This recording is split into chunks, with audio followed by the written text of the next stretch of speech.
Boa noite, pessoal. Aqui é o André Piva com o primeiro episódio do podcast Senadinho Cast, com as melhores notícias, as notícias mais quentes e as análises mais quentes do interior de São Paulo. Gostaria de abrir o primeiro programa com uma frase de um cientista que eu gosto muito, quote, né? Abre aspas. Eu não quero acreditar, eu quero saber. Essa frase é de um cientista americano, já falecido, Carl Sagan. Foi um dos maiores divulgadores científicos que já tivemos até hoje. Hoje temos vários, inclusive alguns que, teoricamente, substituíram ele, né?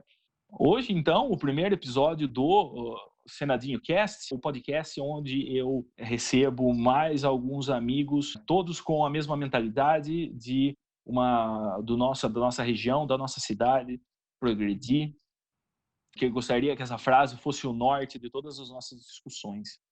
Pois nós não queremos acreditar no que nos falam, nós queremos saber, trabalhar com dados, trabalhar com conhecimento, ter uma discussão inteligente, progressista, inclusiva e com foco no desenvolvimento econômico e social da nossa região. Não queremos tornar esse podcast algo para discussões políticas fúteis, muito pelo contrário, mas quando necessário trazer a discussão de temas complexos e delicados para a nossa região, tanto ao nosso país, quanto o nosso estado, o estado de São Paulo, quanto a cidade em que nós todos viemos, mas hoje não moramos todos na mesma cidade, mas todos ainda dentro da região 019, digamos assim, apesar de eu passar muito tempo em São Paulo. Então, sem mais delongas, quero apresentar para vocês quem são os participantes de hoje e muito legais do programa. Como eu disse, todos nós somos amigos. Então, começando por mim, deixa eu me apresentar para vocês, para quem não me conhece, eu sou o André Piva,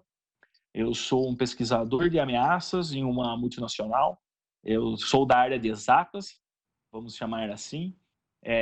Eu sou formado na área de TI há alguns anos, eu tenho uma experiência em multinacionais há quase 15 anos, da minha experiência profissional total. Eu sou formado em tecnologia da informação, né, minha base de formação, e depois eu acabei me tornando, né, aspas, um hacker ético, onde eu faço pesquisas na área de antifraude para canais de atendimento eletrônico, principalmente no mercado financeiro. E também sou especializando no Instituto de Economia da Unicamp, no curso de Gestão e Estratégia de Empresas, no Instituto de Economia, que eu acho que eu já repeti.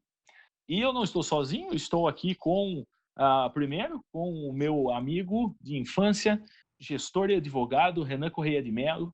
Ele é formado em administração, ele é formado em direito, obviamente, é especialista em gestão estratégica de negócios, tem quase 15 anos também, né, Renan, de experiência profissional. E Isso. Renan Correia de Mello, pessoal.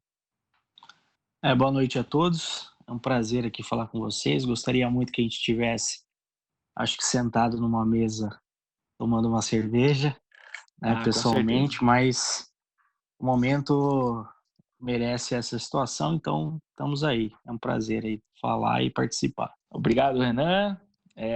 Bom, e além do Renan dando o panorama jurídico e toda a sua análise e do seu histórico profissional, né, adicionar todo o conhecimento dele para a gente, além de eu e do Renan, tem também o Matheus Pimentel, que também é meu amigo, professor, empresário. Ele tem 10 anos de experiência no setor da educação, né, na indústria da educação. Ele é formado em Relações Internacionais, ele tem a licenciatura em História, ele é um especializando na tecnologia da informação e comunicação na educação, e também é mestrando em Ciência Política no Instituto de Filosofia e Ciências Humanas da Unicamp. Muito bem. Obrigado, Matheus, por participar aqui. Valeu, André. Eu que agradeço pelo convite.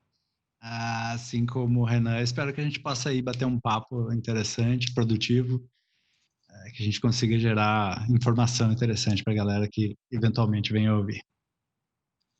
Muito bem, é isso mesmo. Bom, pessoal, então, seguindo com o Senadinho Cast, o que, para quem não tiver a piada interna, não tiver o entendimento da piada interna do que o Senadinho Cast, é apenas uma provocação saudável e bem-humorada vamos dizer assim, um mito capivariano do Senadinho que se reúne para falar sobre política. É apenas uma provocação singela, uma singela homenagem às pessoas que discutem a política da cidade Quem sabe serviu de inspiração para a reunião de amigos aqui. Bom, pessoal, então, para começar o programa, a gente tem que explicar o porquê, né? A gente está numa situação única, sem precedentes, talvez, na história da humanidade, nem falo só da nossa geração. Eu tenho 30 e poucos anos, acredito que todos nós aqui temos mais ou menos uma idade próxima a isso, 30 ou alguma coisa. Não me lembro de nada parecido com isso, e estudando aí o que aconteceu nos últimos 100 anos, talvez o que teve a última pandemia ou algo do tipo que a gente teve foi a gripe espanhola, que também, de certa forma, não impactou o mundo da mesma maneira que o Covid está impactando, né? Toda essa crise sanitária do Covid-19, pois a sociedade era muito diferente naquela época. E hoje isso adicionou uma série de novos desafios, tanto para a administração pública, para a economia de uma maneira geral. Muitas poucas empresas estavam preparadas para isso, né? Não só empresas grandes, como empresas pequenas, médias. É uma crise sem precedentes, como eu disse. A ideia nossa é discutir qual o impacto que isso traz para Capivari, quais são as mudanças que vêm por aí, a gente já escuta muito que não vamos voltar ao normal. Precisamos conversar sobre o novo normal. Para isso, a gente recentemente teve uma discussão, devido ao desentendimento do governo nas esferas federal, estadual, principalmente, né? Teve uma decisão recente, inclusive do STF, sobre isso, porque foi necessário, que o Renan vai comentar mais tarde. Então, para se antecipar, para a gente poder dar um fundo do que a gente vai falar sobre a crise do Covid, primeiro, eu gostaria de que a gente conversar um pouquinho, e gostaria de saber do Matheus e do Renan um pouco mais o que eles acham sobre isso. E, principalmente, né, a gente falar um pouco do Pacto Federativo, como que na burocracia brasileira funciona por trás dos panos, vamos dizer assim, como que a nossa Constituição possibilita, né, quais as responsabilidades nas esferas federais, estaduais e municipais, o que o STF decidiu e como que isso pode afetar os governos nessa crise atual que a gente tem. Então, vamos para o Matheus. O Matheus vai falar um pouquinho sobre o Pacto Federativo Brasileiro. Basicamente, o Pacto Federativo ele delimita a liberdade de atuação que as 3 esferas de governo vão ter, como cada uma vai poder atuar e onde elas vão atuar. Então, o governo federal, estadual e municipal, o que delimitou esse pacto federativo é a Constituição Federal de 88. Essencialmente, 4 artigos dão uma delineada nisso. Artigo 21, 25, 29 e 30. Artigo 21 tem um ponto interessante para o momento que a gente vive, que o inciso 18 compete à União planejar e promover a defesa permanente contra calamidades públicas. Então, não necessariamente ele vai declarar calamidade pública, isso compete mais à esfera estadual e municipal, mas ele envolve na parte de planejamento e promoção constante da defesa, né, em casos de calamidade pública. Talvez pelo momento em que foi criada a Constituição Federal, ele qualifica ainda isso, dizendo que especialmente para secas e inundações. Não que seja o caso hoje, né? A gente vive uma coisa bem diferente disso. O artigo 25 determina que os estados, os estados entes da federação, né, nossas federações, eles se organizam e se regem pelas suas próprias constituições. Então, o estado de São Paulo e os demais estados, eles têm as próprias constituições estaduais, que aí delimitam também como eles vão atuar. E o município pela sua lei orgânica. Então, Capivari também tem lei orgânica municipal que delimita como é que funciona a atuação do município. Óbvio que eles não podem desrespeitar essa hierarquia, então nas atribuições que são vedadas aos estados pela federação, o estado de São Paulo não pode ultrapassar esses limites e nem o município em relação às outras 2 esferas. Na Lei Orgânica de Capivari, o artigo 114 determina como uma das suas competências, inciso 33, decretar o estado de calamidade pública. Aí isso garante para o município algumas medidas excepcionais: realizar empréstimos compulsórios, parcelar as dívidas, atrasar a execução de alguns gastos públicos, antecipar o recebimento de algumas receitas para gerar capital, gerar caixa, gerar cofre, e ficar dispensada a realização de licitação, para realização de obras, ou seja lá o que for, para acelerar o procedimento da execução de obras públicas. Mas não tem nada previsto em relação à pandemia, nem na Constituição Estadual do Estado de São Paulo, nem na lei orgânica. A gente nem tem a palavra pandemia dentro de nenhuma dessas leis.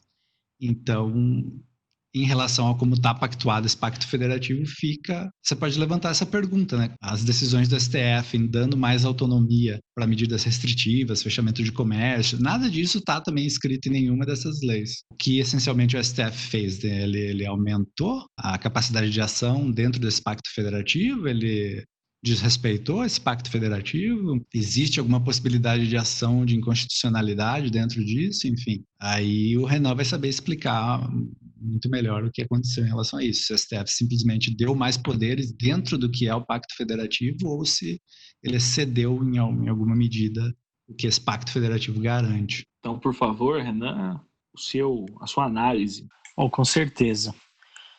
Bom, na verdade, assim, óbvio, eu não sou especialista em direito constitucional, mas a gente vem acompanhando até pela situação crítica que nós estamos passando no mundo todo, no Brasil, enfim. Então a gente vem acompanhando isso e como isso vem acontecendo no nosso país. Na verdade, o que o STF fez foi numa decisão de 15 de abril de 2020, em que o plenário do STF, em sessão por videoconferência, né, que eles estão se reunindo agora, em decorrência da pandemia, o que ocorreu, na verdade, foi uma ação do partido PDT que levou a discussão até o STF. O que foi levado? Na verdade, o presidente Jair Bolsonaro editou uma medida provisória, a provisória número 926 de 2020, e que essa medida tratava mais ou menos, ou basicamente, vamos dizer assim, uma certa restrição da atuação dos prefeitos e governadores de estado no combate à pandemia. Por quê? A gente viu que o governo federal ele demorou um tempo para tomar algumas medidas uniformes e alguns estados sofrendo mais antecipadamente do que os demais outros estados começaram a antecipar algumas medidas que o Planalto, isso foi publicamente reconhecido, que não haveria uma certa consonância aí nesses pensamentos, nessas atitudes. E aí o presidente Jair Bolsonaro, então, editou essa medida 926 de 2020, justamente para tratar ali, de modo compulsório, as atitudes dos prefeitos e dos governadores, limitando e uniformizando aquilo que ele, enquanto governo federal, determinasse no combate à pandemia. E aí que foi, então, que o PDT levou essa discussão até o STF, e aí nessa decisão de 15/4 em plenária, o STF realmente aí reconheceu que caberia aos estados e municípios dentro, né, conhecendo ali mais diretamente a sua realidade, a sua situação, para que tomasse as ações que julgasse necessário contra a pandemia. Então, legitimou, deu garantia, segurança jurídica para os prefeitos e governadores atuarem, obviamente, sempre pautado por questões científicas, técnicas e tal, mas que eles tomassem as medidas de enfrentamento. Essa situação gerou, só para finalizar, essa situação gerou comentários, né? E tem os dois lados da história, o STF reconheceu assim, mas que nem os senadores da oposição hoje, o Senado, os senadores que estão hoje são da oposição, eles reconhecem que a decisão do STF foi assertiva justamente para dar segurança no enfrentamento, nessa adoção das medidas que os prefeitos e governadores vão ter que adotar.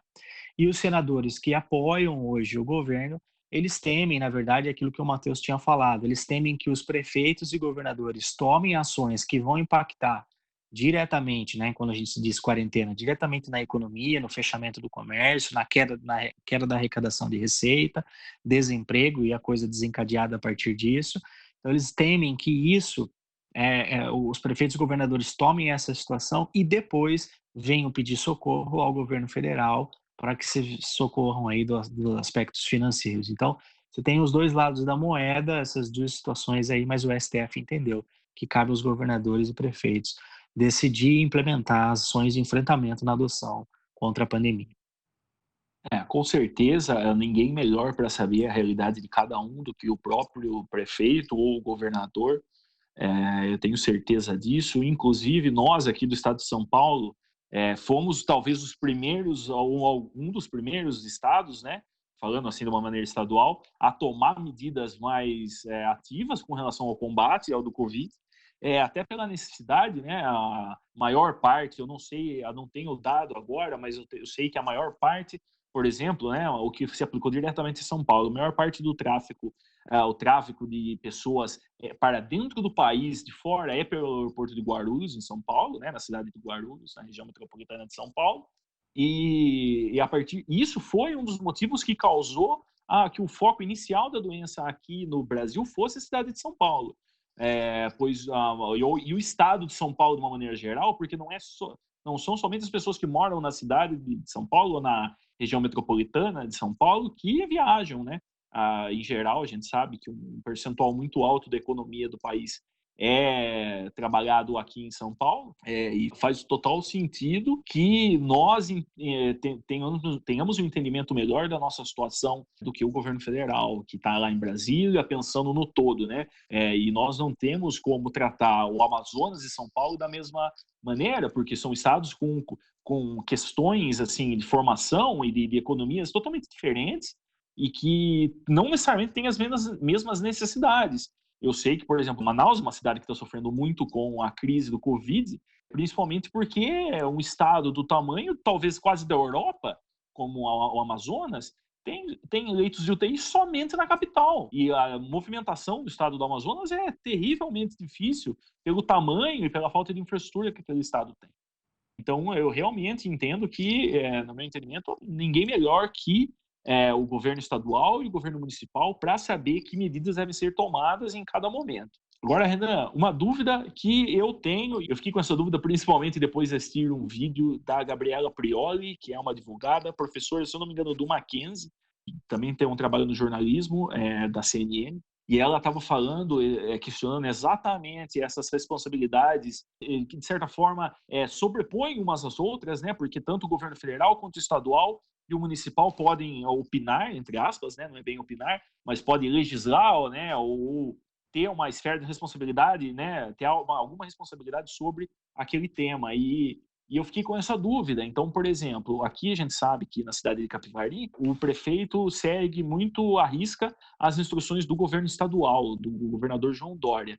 Eu fiquei razoavelmente feliz, eu vou dizer razoavelmente, porque não é uma coisa ótima, mas eu não tinha pensado, por exemplo, numa situação que é muito comum e típica da nossa cidade, de Capivari, que são os trabalhadores rurais que vêm de outras regiões do país agora na época da safra, né? Lembrando que a gente está gravando esse vídeo dia 31 de maio, praticamente o meio do ano, e que é a época de início da safra da cana-de-açúcar, que é o principal produto agroeconômico da nossa região. Esses trabalhadores, o que aconteceu, né? Eu não tinha pensado nisso, na minha visão, mas de repente eu escutei que a prefeitura de Capivari já estava tomando algumas medidas para controle e monitoração dessas pessoas que estão vindo de outras regiões do país, que poderiam, né, estar ou trazendo essas doenças da região dele, a doença da região deles para cá, ou até vir para cá para trabalhar e acabar sendo contaminado, né, por uma falta de gerência da situação, né, da onde eles estão hospedados, né, dos cuidados,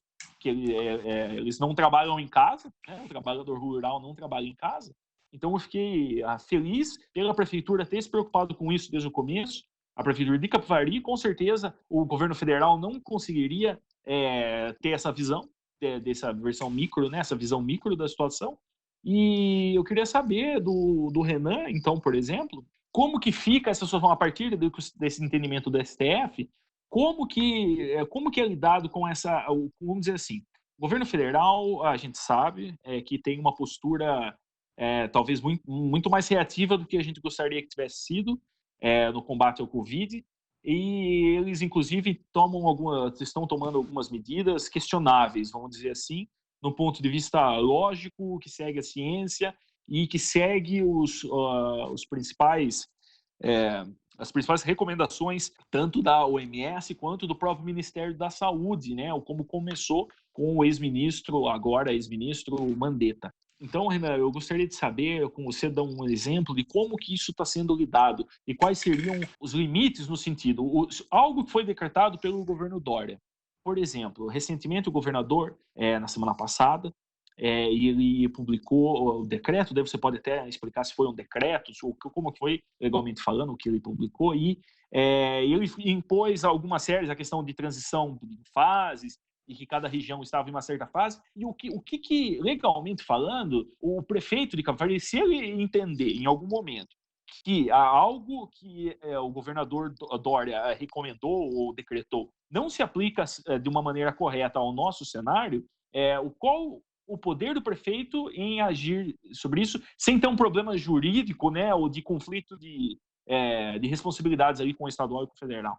Essa decisão do STF de abril de 2020, que concedeu aí a liberdade, vamos dizer assim, ampliou aí a atuação dos prefeitos, legitimou, na verdade, a atuação dos prefeitos e governadores no enfrentamento, nas medidas de enfrentamento para a pandemia, na verdade, ela não traz nenhuma novidade em relação à hierarquia desses que foram afetados diretamente dessa legitimidade.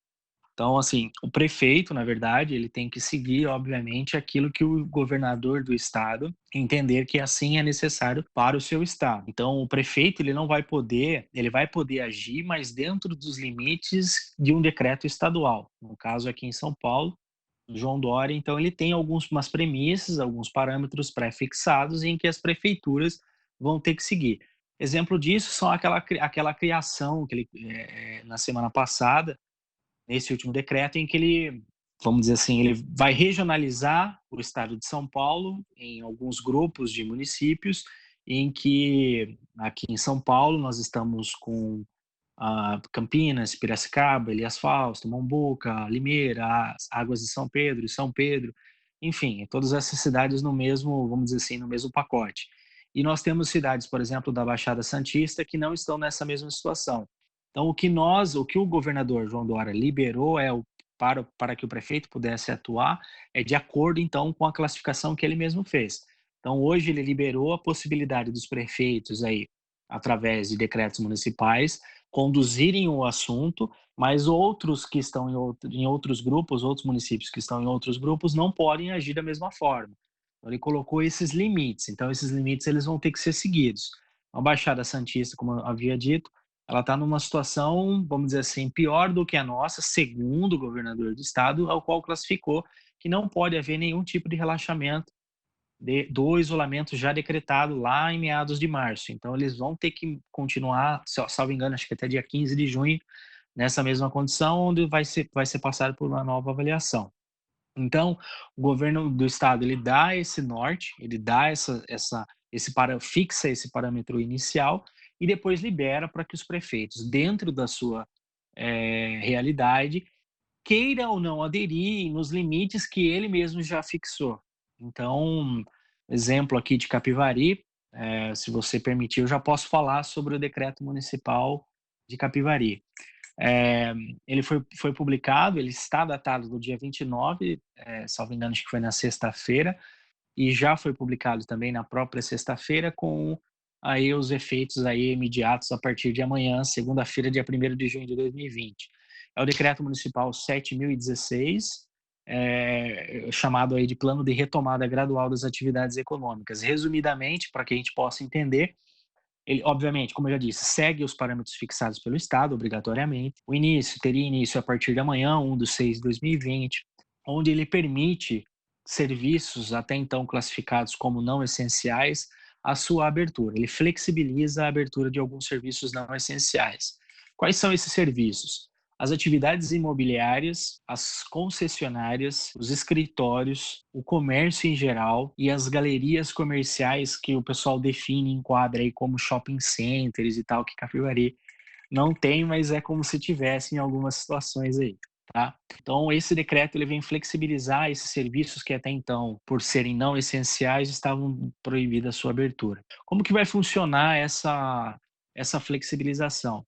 Obviamente, ainda tem alguma restrição. Essa restrição ela envolve o horário de funcionamento. Então, existe um horário pré-fixado, vai ser das 10 da manhã até as 16 horas, às 4 horas da tarde. Ou não pode abrir fora desse horário. Também é uma limitação de dias, somente de segunda a sexta. Então, por enquanto, essa primeira etapa dessa flexibilização de retomada, não poderá ser aberto esses serviços considerados não essenciais aos sábados e aos domingos. Então, isso permanece a partir de amanhã, ainda não pode ser aberto. a questão da capacidade de ocupação do espaço do estabelecimento, em que se coloca ali um percentual de 30% da ocupação. Não sei como isso seria feito na prática, o cálculo disso, né? Mas é meio difícil de a gente conseguir observar esse espaço, essa conta. E também, obviamente, aquelas medidas sanitárias já reconhecidas no mundo todo de higiene. Em gel na entrada, na saída do estabelecimento, aquele álcool 70%, o uso de máscaras, e eu chamo a atenção por uma curiosidade do decreto, que quando eu estava lendo me fez pensar. Obrigatório o uso de máscara, ok, até aí tudo bem, sem novidade. Mas ele faz uma vírgula e coloca o seguinte: e fornecer aos clientes que não dispuserem, ensinando a usar. Então, hoje, se eu não tiver uma máscara, eu vou ganhar de um estabelecimento comercial. Não sei se todos estão atentos a isso, não sei qual que é a prática, qual que seria a prática disso. Obviamente que hoje todo mundo já sabe da necessidade da máscara, então, teoricamente, já deveria sair com a máscara. Mas é curioso essa situação de que o comércio, independente de qual for o ramo dele, se ele estiver aberto, ele terá que fornecer a máscara. Não acho que isso vingue, mas está escrito no decreto. E com algumas outras recomendações, né, de praxe. A preferência para comercialização online, por telefone, WhatsApp, que se utilize o delivery ao invés de se deslocar até o estabelecimento, enfim. E também uma questão burocrática aí, que envolve a questão da autorização e do preenchimento de um termo, de um requerimento de um termo de responsabilidade. A prefeitura coloca nesse decreto que existe uma comissão administrativa composta por representantes da fiscalização da prefeitura e que o comerciante que deseja abrir, enquadrado nessas condições que eu acabei de falar, ele tem que realizar um protocolo na prefeitura ou mandar um e-mail, libera.comércio@capivari.sp.gov.br, e demonstrando através de imagens, ele vai mandar imagens para a prefeitura, para esse e-mail, para esse protocolo, de que ele tomou essas medidas sanitárias, né? Junto tem que encaminhar os atos constitutivos do estabelecimento e os documentos pessoais de quem é o representante do comércio. E aí solicitar, né, para essa comissão, a qual vai ou já, de plano, deferir a abertura, ou solicitar documentos adicionais, se assim entender, ou até realizar uma vistoria no local, mediante, obviamente, um termo de responsabilidade que o comerciante vai seguir, todas aquelas recomendações, principalmente as de ordem sanitária. E o decreto, ele lembra que as autorizações elas poderão ser revogadas a qualquer tempo, e principalmente nesse primeiro momento, de acordo com o nível, a taxa de transmissibilidade da doença, do contágio, né, e os impactos desses contágios no setor, na rede de saúde. E, obviamente, como todo decreto, ele prevê também a infração pelo descumprimento. Então, aquele que, eventualmente, abrir sem autorização ou abrir com autorização, mas descumprir na prática as medidas sanitárias, vão sofrer aí as penalidades previstas no Código Sanitário do Estado de São Paulo. E, enfim, é um decreto que, como outras prefeituras já estão fazendo, Campinas, pelo que eu entendi, na sexta-feira, de última hora, voltou atrás, não vai seguir o caminho que Capivari está seguindo. Acredito que tenha prorrogado a quarentena, como a cidade de São Paulo prorrogou até 15 de junho. Mas Capivari optou aí por tomar essas medidas e é o que está vigente hoje.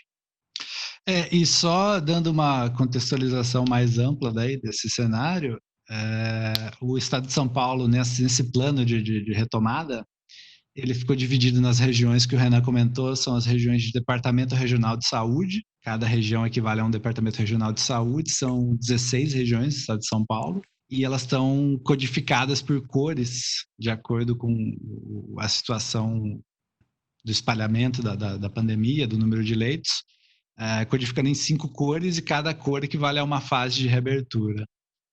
3 dessas regiões estão na fase vermelha ainda, que não pode reabrir, continua do jeito que está, que é a Baixada Santista, que o Renan comentou, a Grande São Paulo e a região de registro. As demais, a grande maioria está na fase laranja, que seria a fase 2, na qual está a região de Piracicaba, que equivale ao município de Capivari.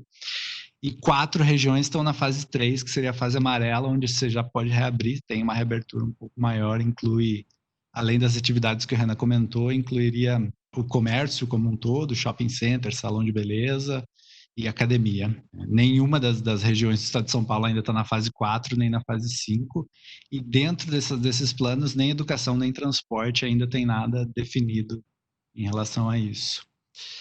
Dois podcasts, logo após a decisão do governo do estado de São Paulo, receberam infectologistas e pessoal da economia também para debater a questão. É óbvio que todo mundo entende a necessidade econômica da reabertura, ainda mais o Brasil, que não se preparou muito bem para lidar com isso, ou até tenta fazer isso com algumas linhas de financiamento através de BNDES, Agência de Desenvolvimento do Estado de São Paulo, mas o dinheiro acaba não chegando na ponta.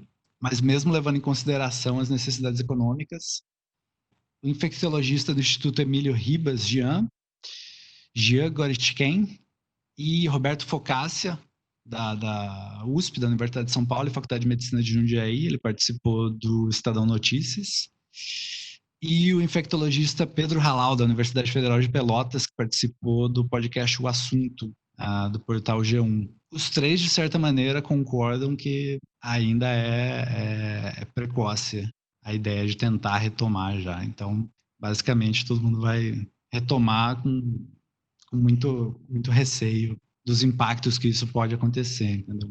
Mas basicamente esse é o panorama geral, o cenário em que a gente está inserido para acontecer essa reabertura desse decreto municipal é dentro desse quadro estadual que a gente está.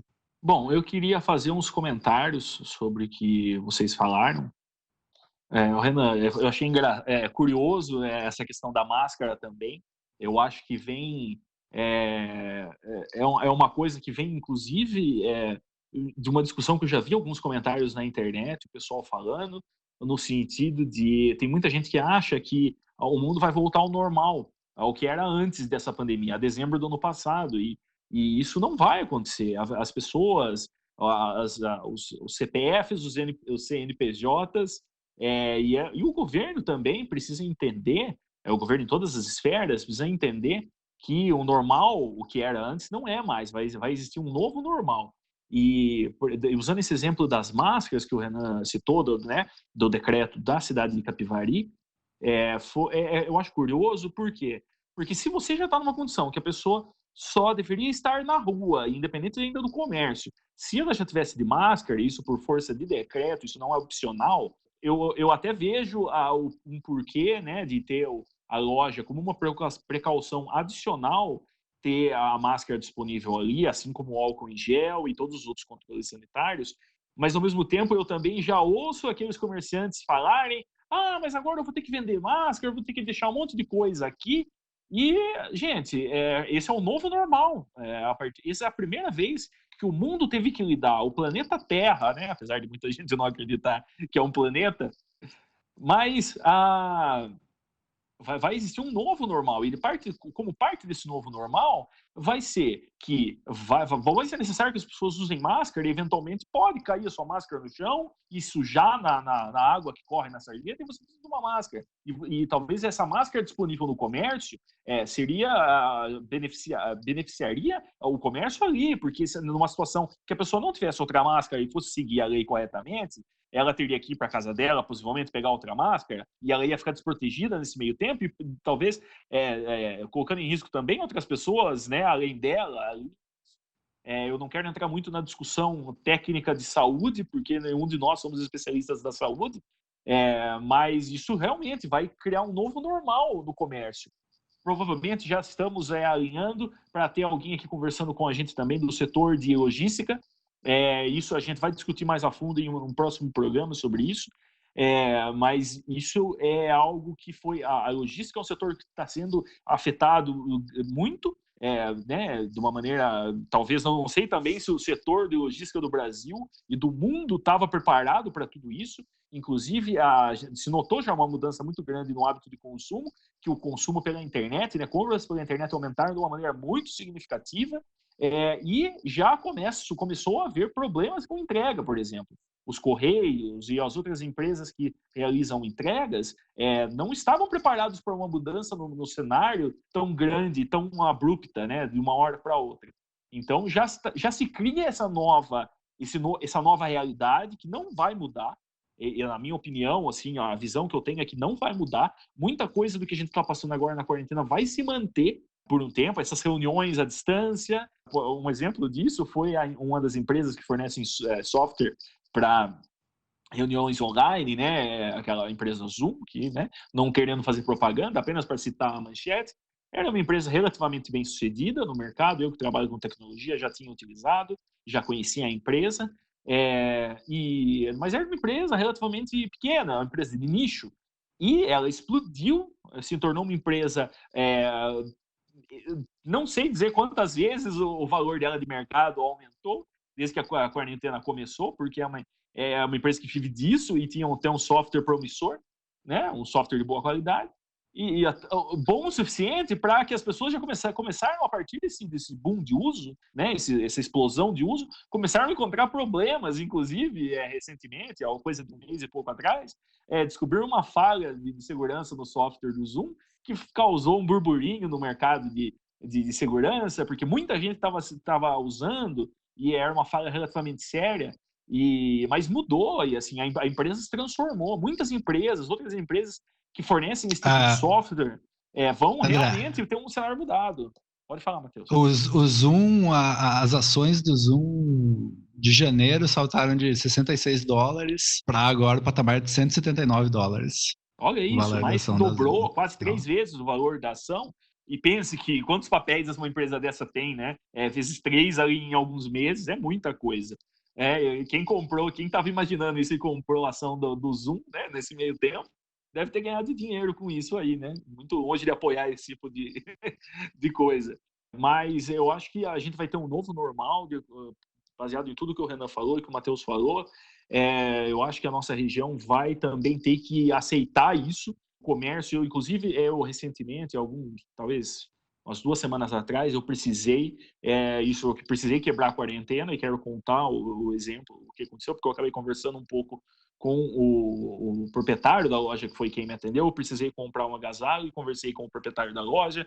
Ele acabou agendando um horário para eu poder visitar a loja e escolheu o que eu precisava ali. E ele acabou me dizendo que, por exemplo, o comércio de Capivari, a gente acabou conversando um pouco, que, por exemplo, ele não consegue não ter crediário na loja dele, e não ele pessoalmente facilitar e financiar o pagamento de compras dos clientes dele, porque em Capivari as pessoas, se você não tiver crediário na loja, tem um percentual muito alto das pessoas, assim, se você é uma cidade relativamente pequena, então vamos supor que o público de uma loja, né, como exemplo, seja 100 pessoas, né, vamos usar esse exemplo, e se ele não oferecer a opção do crediário, e isso foi palavras do dono desse comércio, ele não consegue, talvez, 40% dessas pessoas, aí 40 dessas 100 pessoas, não vão comprar com ele, vão em outro concorrente que trabalha com crediário. Isso, se a gente pensar da maneira, né, as opções que a gente tem hoje no mundo de cartão de crédito, apesar de não ser aquele mecanismo, né, aquela ferramenta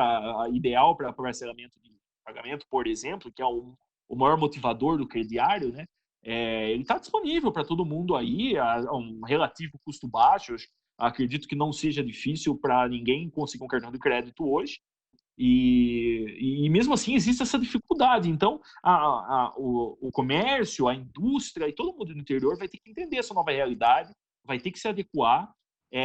Infelizmente, isso é uma opinião minha, talvez realista, infelizmente, eu não acho que essa vai ser a última pandemia que nós vamos passar. Espero que demore muitos anos ainda para que isso aconteça, mas, assim, se você for pensar no histórico disso, desde que aconteceu as primeiras epidemias mais recentes, né, perto de 2003 na China, que foi primeiro com as síndromes respiratórias, né, na China teve a SARS, a gripe aviária, teve algumas, a gripe suína, né, aqui naquela região da Ásia, a MERS no Oriente Médio, e que são síndromes respiratórias, vamos dizer assim, né, eu não sou profissional da saúde, de novo, mas algum conhecimento básico eu acredito que todos nós temos. Então, são doenças transmitidas por vírus, e que começaram a se espalhar de uma maneira assustadora, porque a gente conhecia como transmissão, né? Isso, então, de novo, começou, talvez os primeiros exemplos recentes foram lá no começo dos anos 2000, e isso, por exemplo, isso é um dos motivos que ajudou a China a reagir tão rapidamente à pandemia, porque eles já tinham um histórico e tinham um certo preparo. não só a China, mas principalmente, posso dar um exemplo, a Coreia do Sul. A Coreia do Sul hoje, inclusive eu estava escutando um programa hoje, o último episódio do Xadrez Verbal, um podcast que eu recomendo muito, muito bom, e eles estavam falando do caso da Coreia do Sul, que a Coreia do Sul ela quase que jogando na cara da sociedade, ela realizou as eleições. Eu não me lembro agora se eram eleições municipais, a nível federal, estadual, mas eles tinham eleições marcadas, estavam marcadas para o meio da pandemia, né? Não sabia que a pandemia ia ocorrer, e eles, né, realizaram as eleições com sucesso e sem grandes problemas a partir disso. E nós estamos nessa mesma situação, temos eleições a princípio marcadas para outubro, que provavelmente vão ser adiadas. Gostaria de escutar a opinião de vocês também sobre isso, Renan e Matheus. E agora fica esse ponto aí, né? Fica essa dúvida, fica esse questionamento. Será que o nosso governo regional, vamos colocar assim, né? As prefeituras da nossa região, será que o governo estadual, obviamente que isso acaba sendo, a gente falando especificamente da eleição, acaba sendo algo no nível federal de atuação, que também envolve, né? A gente tem, talvez, acredito que todos aqui devem ter algum tipo de crítica para a atuação do governo federal no combate à crise, né? Eu duvido que ninguém tenha aqui algum tipo de crítica, nenhum de nós três. E vamos ver aí como que os governos, tanto municipal, federal e estadual, vão reagir daqui para frente para essa nova realidade, esse novo normal, para que a gente consiga ter uma retomada da economia legal, levando em conta a realidade do cenário atual. Não pensando, a gente tem que não vamos pensar que o objetivo não é não usar máscara e não existir Covid. O Covid existe, vai continuar sendo uma realidade talvez por alguns anos, até a gente ter vacinas e ter como não nos preocupar mais, vamos dizer assim, né, tanto com essa síndrome respiratória em específico. Mas, infelizmente, eu não acho que isso seja algo que seja único. Talvez nossa geração ainda veja isso ocorrer novamente. Eu acredito que isso aconteça. Então, gostaria de saber de vocês também, se vocês têm algo a adicionar com relação a isso. A respeito da questão da prorrogação das eleições, o ministro Luiz Roberto Barroso, do STF, ele assumiu no último dia 25, tomou posse, né, como presidente do Tribunal Superior Eleitoral, e nesse discurso inicial ele deixou claro que ele não tem a intenção hoje de prorrogar os mandatos das eleições municipais, ou prorrogar a eleição ou o mandato daqueles que já estão eleitos hoje no cargo. Que isso seria uma medida última em decorrência de alguma questão de saúde pública, ou que não haja tempo realmente por conta da pandemia de que se organize, de que se faça campanha, de que se sigam os ritos normais. Então, a princípio, o ministro Luiz Roberto Barroso descartou essa possibilidade, que não significa que ele não está aberto, ele deixou claro isso, de sentir e ver como que vai ser o andamento disso. Mas, a princípio, ele deixou claro que não há intenção de alterar as eleições. Com relação a essas coisas que você comentou, só pontuar duas coisas. A viabilidade dessa reabertura, de novo, é óbvio que tem uma necessidade econômica cada vez maior da gente reabrir. Eu não tenho a resposta para isso, eu só queria levantar a pergunta mesmo. Por exemplo, se reabrir um shopping center com 30% do público, será que paga os custos operacionais do shopping? Só 30% do público circulando lá? Custo de ar-condicionado, iluminação, pessoal de limpeza, enfim, eu não sei se só 30% do público circulando dentro de um shopping, se é que vai estar consumindo, vale a pena, entendeu? Você reabrir ele. E com relação à nova pandemia, em 2015, né, ficou famosa agora a palestra do Bill Gates no TED Talks. Ele já alertava para isso, né? Ele já falava que era um dos maiores medos dele, porque com a fundação dele ele trabalha com epidemiologia, infectologia, tenta erradicar malária. Numa recente entrevista que ele deu pro Daily Show, do Trevor Noah, ele comentou que não é uma questão de si, mas é uma questão de quando tiver uma nova pandemia, a gente já está preparado, porque a forma como está estruturada a sociedade moderna ficou muito propício à transmissão de vírus de animais para seres humanos e de seres humanos para seres humanos. Então, não é só uma questão de se isso vai acontecer, mas quando. E, em certa medida, a gente teve meio sorte. Óbvio que essa crise é terrível, mas podia ser pior. Se pegar o caso da MERS, que você citou, o índice de mortalidade da MERS era de 35% a 40%. Então, você junta esses dois cenários, onde a transmissibilidade tem o índice que tem a Covid, né, o coronavírus, com o índice de mortalidade da MERS, você tem um cenário muito pior, muito mais devastador do que a gente tem agora. Não sei se politicamente isso vai ser executado, mas a medida responsável a ser tomada é essa, né? Você posicionar estrategicamente fábricas de vacina, medidas preventivas, protocolos, tudo para garantir que os estados e instituições nacionais e internacionais saibam reagir com mais rapidez e assertividade quando acontecer a próxima. Isso com certeza, sem dúvida que a gente tem que ter esse preparo, isso já deixou, eu acho que essa água já passou por baixo da ponte no sentido da falada surpresa dessa crise sanitária do Covid, o papel, acredito eu, e talvez vocês concordem comigo, acredito que sim, que o papel do governo agora, daqui para frente, né, de qualquer esfera, vai ser ter planos para isso, porque nenhum país e nenhum estado, assim, com raras exceções, são poucos os países no mundo, né, muito poucos países no mundo que já tem essa cultura, por exemplo, de trabalhar de casa como algo forte. Eu vou dar um exemplo, países onde tem um frio muito mais rigoroso que o do Brasil, que tem neve, em alguns dias, né, quando neva muito, eles não conseguem sair da casa para ir para a escola. Então, aquele dia a aula é cancelada, as escolas são fechadas naquele dia. E eles falam, você não tem como sair na rua, às vezes você acorda, tem 2 metros de neve na frente da sua casa, você não consegue abrir a porta da garagem. Então, a infraestrutura, por exemplo, de internet, de energia, nesses lugares, é totalmente adequada a isso, e eles já ficam acostumados a eventualmente ficar em casa ilhados, vamos dizer assim.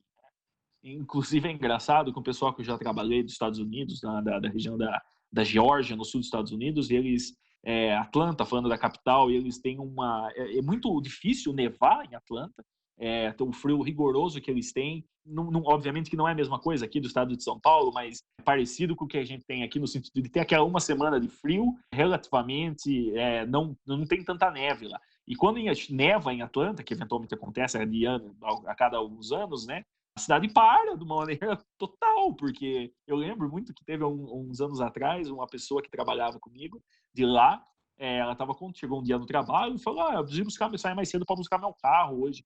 Mas eu sabia que tinha nevado, né, naqueles dias, e a pessoa falou, não, é porque ontem nevou, a rodovia parou, eu deixei meu carro na rodovia e fui para casa a pé. E eu preciso voltar a pegar meu carro hoje. Então, é essa a realidade deles. Eles têm que lidar com isso de uma maneira corriqueira, quando aqui no Brasil, a gente, além de ser um país muito social, já normalmente, falando, a nossa cultura é muito social, é uma cultura de ter contato, né? As pessoas são muito sociais, os brasileiros, talvez até por essa falta desse isolamento forçado, né? A gente não tem que lidar com esse tipo de coisa, então não é natural para o brasileiro ser assim. E o governo e a população como um todo, todos os cidadãos, vão ter que entender que esse é o novo normal. Eu acredito que não só negócios vão mudar, empresas vão ter que se adequar a essa nova realidade, principalmente, por exemplo, o varejo. Hoje, a gente já está numa quarentena há mais de 2 meses, acredito eu, e quantos comércios já investiram, né? Quantas empresas já investiram em algum tipo de canal de atendimento online, seja por WhatsApp, seja por um site, alguma loja virtual, algo do tipo. Então, isso já está acontecendo. Isso vai ser muito importante para a retomada da economia, na minha visão. As empresas se adequarem a isso, elas entenderem os desafios e não ficarem parados e na inércia achando que o governo tem que resolver alguma coisa. Não que não tenha, porque o governo tem que suportar, sim, essas empresas, oferecer ferramentas e instrumentos para a retomada, seja por via de crédito, seja por alguma outra medida socioeconômica, mas vai depender de todos essa retomada, né, na minha visão. Bom, pessoal, eu acredito que para o programa de hoje era esse o assunto.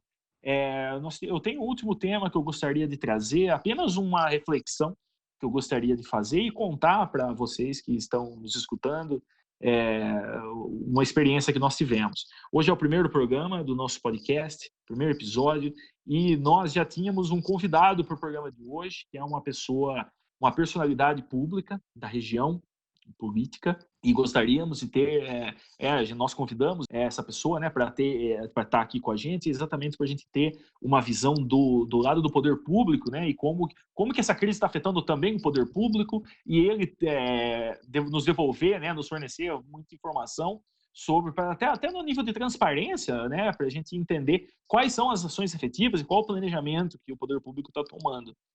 Mas, infelizmente, o nosso convidado teve que desmarcar, ele cancelou a participação no programa dele hoje, por uma questão, por um possível problema que ele teria por ser candidato esse ano. Ele julgou que poderia ter algum tipo de prejuízo ou que algum adversário político dele levantasse a suposição que nós estaríamos fazendo propaganda política adiantado, né, fora do período de propaganda política, o que não é verdade, porque nós gostaríamos de ter esse convidado aqui como um representante do poder público, como alguém que preza pela transparência do governo e que faça questão de mostrar para a população e para os cidadãos, os pagantes de impostos, né, quem sustenta toda essa estrutura, o que está sendo feito, principalmente em questão dessa crise horrível, não tenho o que falar, essa crise do Covid-19, uma crise sanitária que afeta todos os âmbitos da sociedade, não é só a parte econômica, não é só a parte social, não é só a parte de saúde pública, afeta tudo.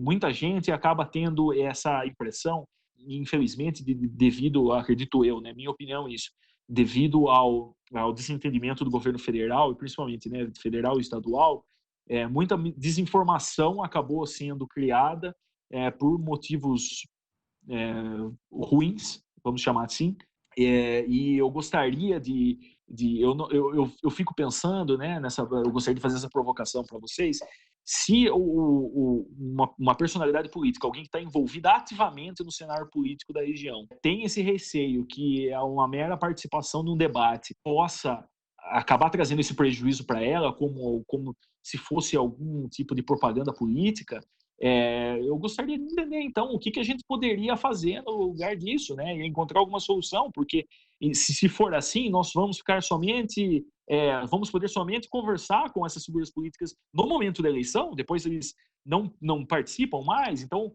é uma coisa, eu acho que é complicado, é uma situação complicada, e eu entendo o lado do nosso participante, eu entendo que realmente a política brasileira está longe de ser algo limpo, e poderiam causar algum tipo de prejuízo para ele, mesmo que fosse emocional ou de imagem, com relação a isso.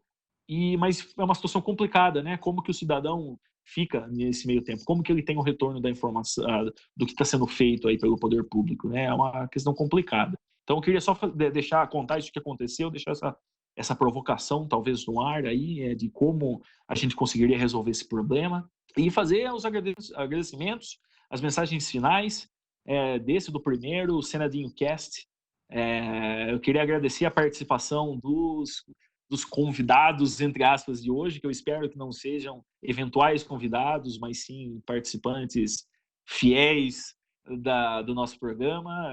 Primeiro, Renan. Obrigado, Renan, por abrir um espaço na sua agenda para poder falar comigo e com todos os nossos ouvintes. Obrigado, Renan. Queria deixar alguma mensagem? Não, eu que agradeço aí o convite, o lembrete. Espero que eu tenha contribuído com alguma coisa, com algum conhecimento. E a gente está aí. Qualquer coisa, dá um toque. Continuaremos. Obrigado, Renan. Com certeza, boa noite. Contribuiu muito, com certeza, sem dúvida nenhuma. Matheus, mesma coisa, muito obrigado por liberar um espaço na sua agenda, que eu sei que é apertada também. E espero que tenha apreciado essa oportunidade e espero que nós possamos conversar muito mais, hein? Com certeza, cara. Eu que agradeço, na verdade. Eu achei sensacional a ideia. Valeu mesmo. Pessoal, quem puder ficar em casa, quem puder cumprir a quarentena, se cuida. Quem tiver que sair para trabalhar, funções essenciais também, tomar muito cuidado. Agradecer a galera que está na linha de frente aí. Médicos, a pessoa da limpeza, enfim, todo mundo que está tendo que trabalhar mesmo, inevitavelmente, durante a pandemia. Espero ter acrescentado também informações que possam agregar aí para a galera. qualquer canelada, qualquer falha, é só corrigir a gente. Com certeza. Valeu, Nós galera. Boa somos... noite. Boa noite. Com certeza, pessoal. Isso serve para todo mundo, para os ouvintes, principalmente. Nós somos, talvez, pequenos especialistas em alguma fatia do enorme mundo de conhecimento, né? A ideia do podcast é que nós tivemos aqui, né? Que nós tenhamos aqui pessoas bem instruídas com relação ao que estão conversando. Aqui não é um lugar de espalhar desinformação. Nós vemos que, principalmente a gente falando da nossa região interior de São Paulo, tem uma carência muito grande de discussões de um bom nível, né? Não discussões políticas fúteis e de acusação e de guerrinha de torcida, vamos chamar assim. E eu gostaria de ter esse papel aqui. Agradeço vocês dois mais uma vez por me ajudar a trazer uma discussão num nível um pouco melhor. Aos nossos ouvintes, obrigado pelo seu tempo. Que vocês nos façam recomendações de quem vocês gostariam de ver conversando aqui com a gente e os assuntos também que vocês gostariam que nós tratássemos aqui, obviamente que relacionados à nossa região, Brasil, Estado de São Paulo, interior de São Paulo, a região 019, vamos chamar assim, de uma maneira mais popular, vamos dizer assim, né, para explicar. E obrigado, pessoal. Boa noite. Eu gostaria de reforçar os agradecimentos do Matheus, fazer dele as minhas palavras a todos os trabalhadores da saúde, os trabalhadores que não, principalmente quem não parou de trabalhar em meio a toda essa pandemia, que está mantendo a sociedade funcionando, tá? Meu obrigado, aos parabéns a todo mundo. Fico muito feliz de estar nesse mundo com vocês aqui. Alguém tem que resolver. Muitas vezes, quando nós temos problemas grandes como esse, uma crise tão grande, muitas vezes algumas pessoas se acovardam e outras enfrentam o que tem que fazer e faz o que é necessário. Então, meus parabéns, os meus agradecimentos sinceros e do fundo do coração a todos os trabalhadores essenciais, obviamente que principalmente da saúde, mas não só eles. Obrigado, pessoal, até mais e, se der tudo certo, daqui uma semana estamos aí de novo. Tchau.